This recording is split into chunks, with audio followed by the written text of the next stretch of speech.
Hi guys, welcome back to my channel. Today we're going to be talking about how to start playing guitar solos for complete beginners. We're going to be doing this lesson with respect to one scale. If you guys are beginner guitarists who want to start soloing, you've probably come across the G minor pentatonic scale or the pentatonic scale in general.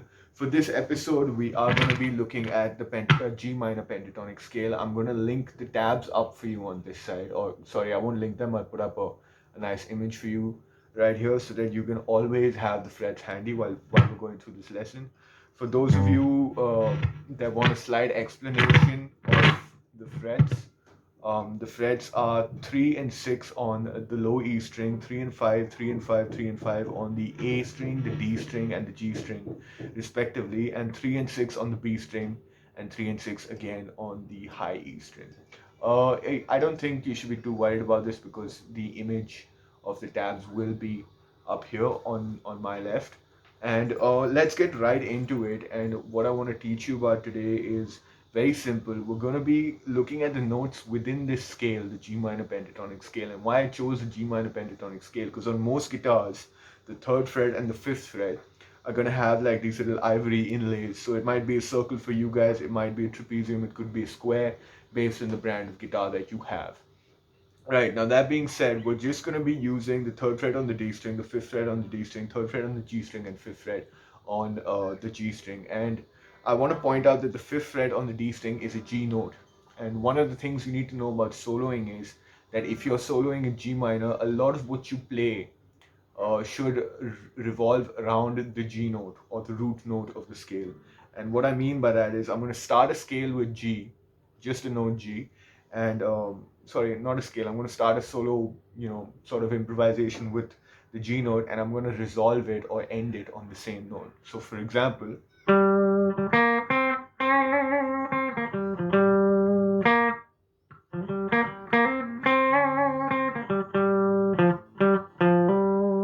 so all that I'm doing there is I'm using those four notes rhythmically, and I know that I can use my ring finger, which is a strong finger, and I can support it with my middle and my index to bend up on the fifth fret of the G string.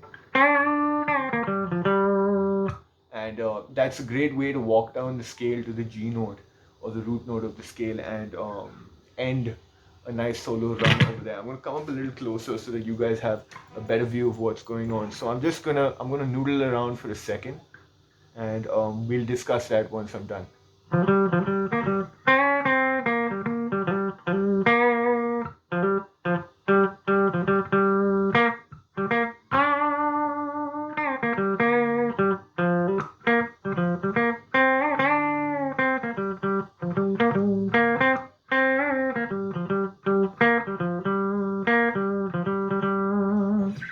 So there's a lot of repetition there, but I hope that you can see just how fun improvising with even just four notes can be. And why I wanted to start off with these two strings is because they're sort of in the middle. So now that you know the entire shape of G minor pentatonic, that's been there for a while now, you can either go back to the start of this video, or if I've decided to keep it for the entire video, you can keep looking at it. But what I'm saying is, why don't we add a string and the notes on that string above and below the pattern that we're already looking at. So we're going to be adding the third fret and the sixth fret on the B string, and we're going to be adding the third fret and the fifth fret on the A string. So that would give us a little more notes, a little more set of notes to play with, and something more to explore sound with. So right off the bat, I'm going to show you again, just what it's like messing around with those notes from a lead guitarist perspective.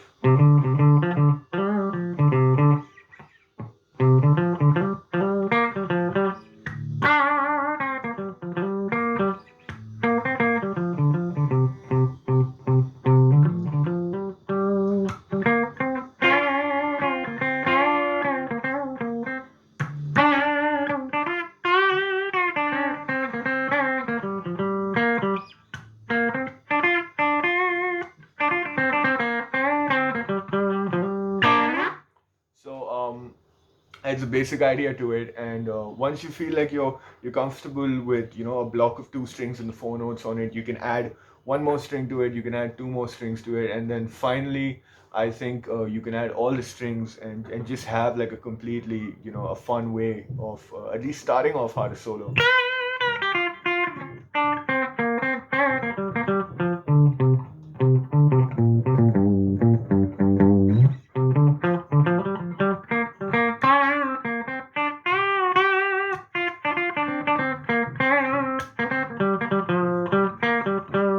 And once you're done with that stage, you can actually start exploring the pentatonic, right? So one thing you need to know about soloing on guitar, there are different variations of the same scale. So this is the G minor pentatonic. If you add a couple of notes to it, you can make it a natural minor scale. If you add a couple of different notes to it, you can make it a natural, a harmonic minor scale, if I'm not mistaken. So a lot of gypsy jazz guitarists do that. Even Slash from Guns N' Roses is very well known for doing that. Eric Clapton does the same thing. John Mayer does the same thing. And what that would sound like is we've taken the skeleton of the G minor pentatonic, but we're going to add some notes to it. And I'm going to play those out for you.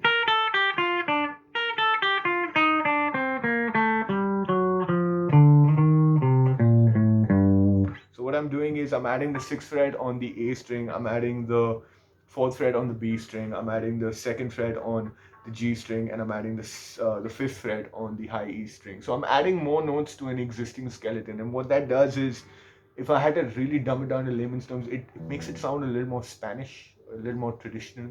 I mean, but at the same time, it does give it a very, scary and insidious, dark kind of a feel, which I really like. So.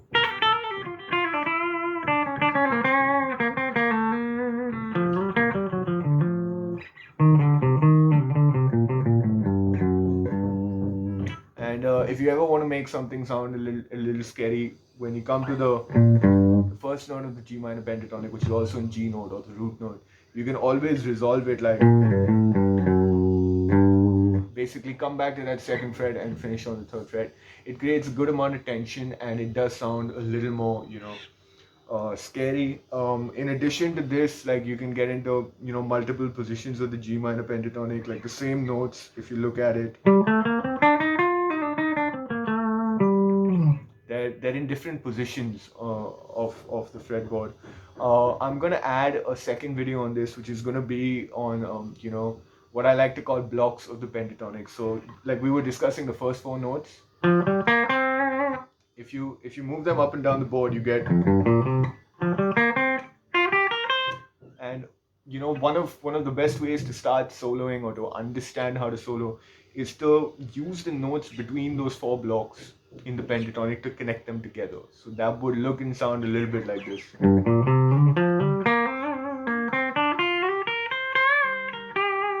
So I mean that was very basic for the most part. That I was just literally walking through the notes. But at the end of it, if you add a bend to it and resolve in the G note, which was here, it can become something that for a beginner or for someone who's not too familiar with guitar solos, it does sound cool. So I think I'm gonna end this lesson right there. I hope you guys liked it. I hope there was knowledge in here for you that you haven't come across before when it comes to guitar solos, and I hope you feel a little confident in terms of approaching the art of of playing guitar solos. And it's I just want you to know that obviously like playing like one of your guitar idols might be a little far away, but at the same time it's not rocket science, it's not extremely difficult, it's not so many worlds away that you would imagine it to be. With that, if you like this video, please do like it, smash the like button below, subscribe to my channel, and until next time, thank you so much for watching. And if you have any queries, please put them down in the comments below. Thank you so much for your time.